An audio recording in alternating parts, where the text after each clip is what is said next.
Hey everybody, welcome to another episode of Widgets and Wonders. This is my show about great products from small companies. Now today we're taking a look at new paints from Mindtaker Miniatures. Now these are a sort of like full color range, including metallics and washes. And I painted my Morats with them over the last couple weeks, as I wanted to give them a try and actually paint an army with them and see what I thought before I made this video. Out of the box, I realized the paint range is pretty extensive, lots of great transition colors. I actually tried to do a thing where I didn't do a ton of blending, just to see what the colors looked like through the transitions they have available. So if you're not big on blending and you just want to take these right out of the pot, I can get an idea of what they look like. I also did some experimentation where I thinned them down and made glazes out of them, and generally just combined them together to see what kind of results I could get. So here it is, my Morats painted by Mindtaker Miniatures paints, and a quick sort of like walkthrough of the range, what's available, and if you're in the States and are looking for a domestic paint company to try out, an indie paint company, what you could basically add in your collection of hobby stuff. There they are, the Morats and the paints I painted them with. These are all from Mindtaker. Now, of course, a couple points going for them right from the beginning. Nice, durable dropper bottles. Easy to read labels, of course, with all the different names.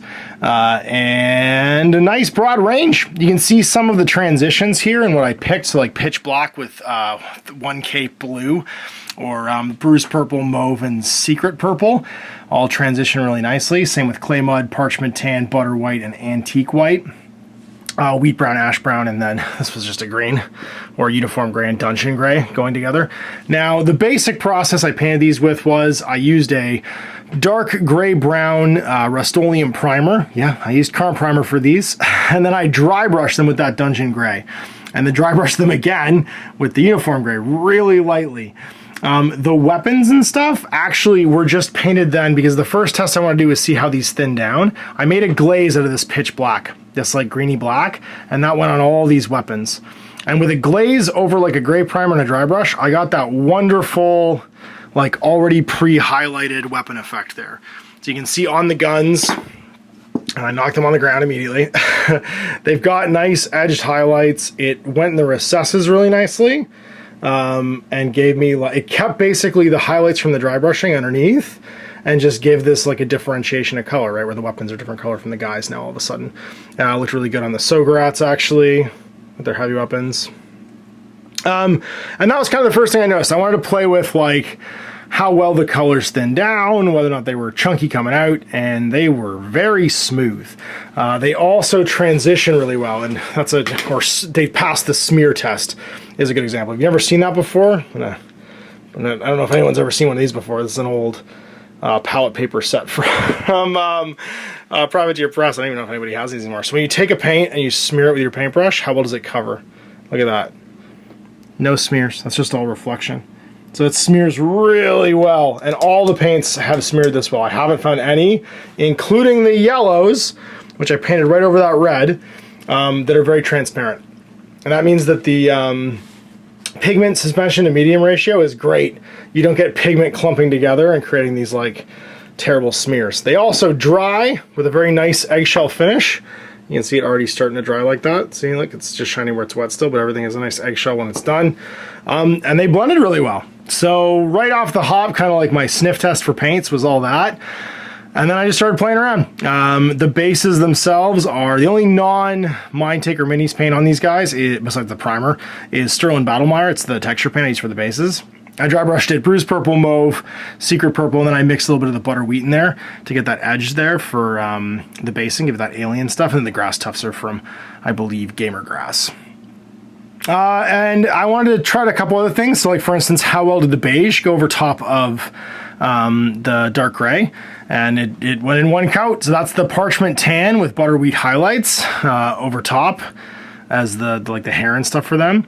And then the skin tone is actually a different red. I think I didn't pull it out. It's from the huge selection of other reds over here. It's wound red, this like red brown, highlighted up with a bit of the beige. There's very few people with their helmets off, but you can see it on my favorite miniature over here, Space Pirate, the Kraycott, with his eye patch and double SMGs and enormous lats. He's got some skin exposed over there. So yeah, they were really easy to paint with because they mixed well. They were consistent out of the pot. They're in droppers, so I didn't overdo it and take out more than I needed.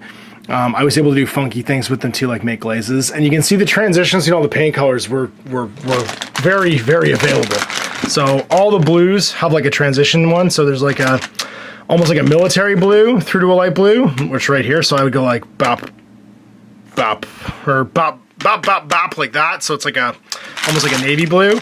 And then there's a light blue transition too, where you go from like this one through these two like more kind of peacocky blues. Same with the greens, there's a military transition, like a bright transition, tons of skin tones, lots of yellows. The yellows are very strong. There's a mustard and like a sunshine yellow too. I tried the mustard yellow actually for this one and then just blended a little bit of beige in it to give it that highlight. The reds I already showed, there's a selection of like pinks and purples, although most of them are out right now. The three of them are actually out right there. And then there's also metallics in all kinds of colors. I use this wonderful green metallic because I thought it would pop nicely for all the weapon edges. You can see like the big giant machetes on this tag, the bolt tracker all done in that. And then I highlighted it with a pearlescent silver on the edges. So a bit of this and a bit of this afterwards. But there's also like a rose gold, like red, like a red metallic, a couple of different like silvers like carbonite, steel, metallic blue, metallic gold. The only thing there wasn't was a metallic brown, so there's no like brasses, you know what I mean, like warm browns and stuff like that. That was in this set, there might be one. And then finally was their washes. Now, these are more like glazes than washes, I would say, and they go from very desaturated to very saturated. There was a couple I was really impressed by though. The blue is one, because if you put that over a metallic, it tints really nicely. So the blue was really nice and consistent. It wasn't too shiny. The second was this like very pale, it's called sepia shade, but over white, it gives you almost a bone color. So if you wanted to do bone immediately, like if you're doing skeletons and stuff, that'd be perfect. And a little highlight. And then finally this one, gray shade. Man, if you're doing white scars, look at that, over white primer, it's a super clean gray right there on the base. I don't know how it's showing up on camera, but it's really clean, it's really consistent, it didn't pool at all, and those are the standouts for me. The one thing I will say is the black is super saturated, so if you're gonna use that as like a metallic wash, it's basically like, you'd use it for black. It turns everything like a very dark gray. And the pink was very desaturated. Those are the only two colors that didn't kind of like react the way I thought they were going to. The pink was very light, as opposed to being super pink. I did the tail that Skaven right there just to show them off. But overall, what a great paint range. I'm super happy with it.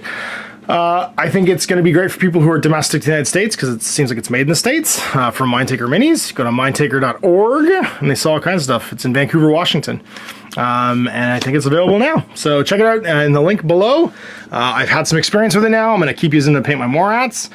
And I'm going to try and find another project to use some of these other colors I haven't used yet. Hey there, I hope you enjoyed that video. There are tons of other games already recorded for you to watch. Click over to my channel page if you haven't already, and have a look through the dozens of playlists full of videos. I guarantee you'll discover a game you haven't seen played before. I put out new videos 7 days a week, and every day is themed to a different genre as I continue to explore the wider world of gaming. Of course, none of that's possible without you, the viewer, so click a like and subscribe if you'd like to stay on top of what's happening here daily. My two kids and I are massively grateful to be able to have the flexibility of this job so I can always maximize my time with them. If you want to support me continuing to put out this content, it's only possible because of my amazing backers on Patreon who support the studio, equipment, and model cost, as well as being how I make the bulk of my living. You can also help out by buying a t-shirt through Spreadshirt, a measuring gauge or widget from Death Ray Designs, or buying one of my games and supplements like Last Days, Gamma Wolves, and Blaster. As a way of showing my appreciation, patrons get early access to new games and supplements that I write throughout the course of the year. Huge thanks for watching, it really does help out, and happy gaming.